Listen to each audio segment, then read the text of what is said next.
السلام علیکم ناظرین، آج جس کتاب کو ہم موضوع کے بحث بنا رہے ہیں اس کا نام ہے اسلامی عبادات پر تحقیقی نظر۔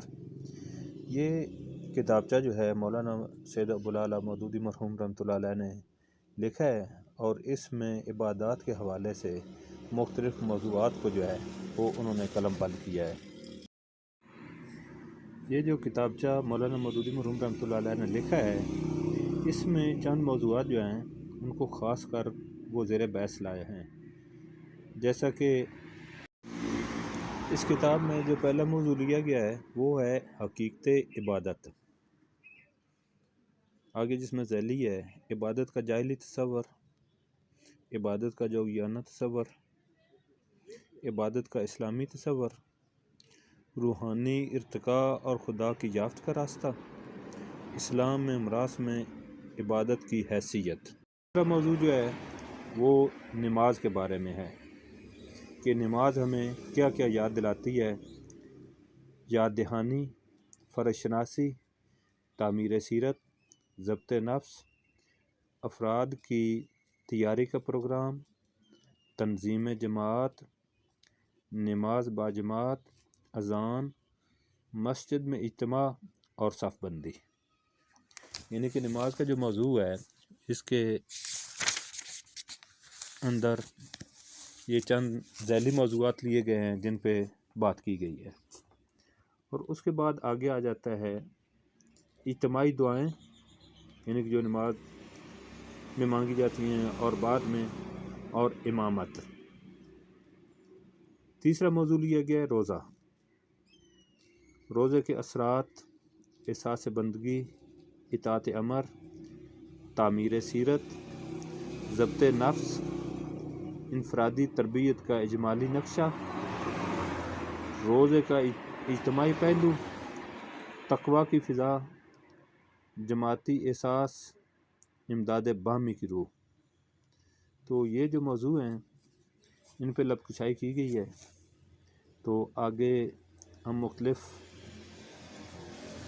سیشن میں ان پہ جو ہے وہ جو مولانا مودودی رحمۃ اللہ علیہ نے تحقیق کی ہے اس کو جو ہے یہاں پہ بیان کیا جائے گا۔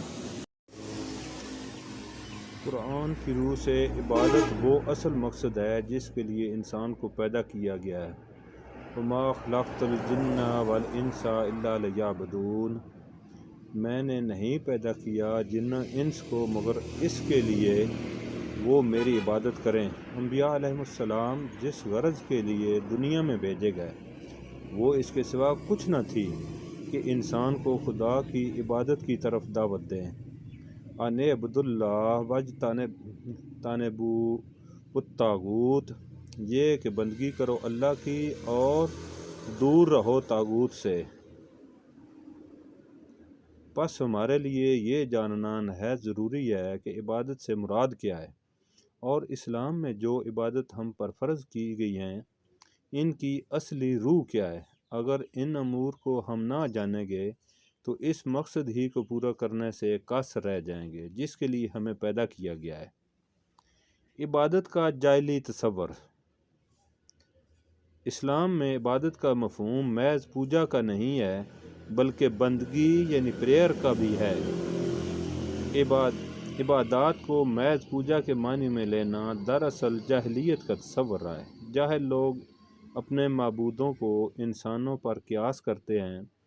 وہ سمجھتے ہیں کہ جس طرح بڑے آدمی، سردار یا بادشاہ خوشامد سے خوش ہوتے ہیں، نذرانے پیش کرنے سے مہربان ہو جاتے ہیں، ذلت اور عاجزی کے ساتھ ہاتھ جوڑنے سے پسیج جاتے ہیں، اور ان سے یوں ہی کام نکالا جا سکتا ہے، اسی طرح ان کا معبود بھی انسان سے خوشامد، نظر و نیاز اور اظہار عاجزی کا طالب ہے۔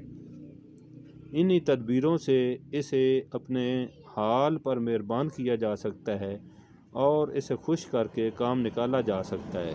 اس تصور کی بنا پر جاہلی مذاہب چند مخصوص اوقات میں مخصوص مراسم ادا کرنے کو عبادات کے نام سے موسوم کرتے ہیں۔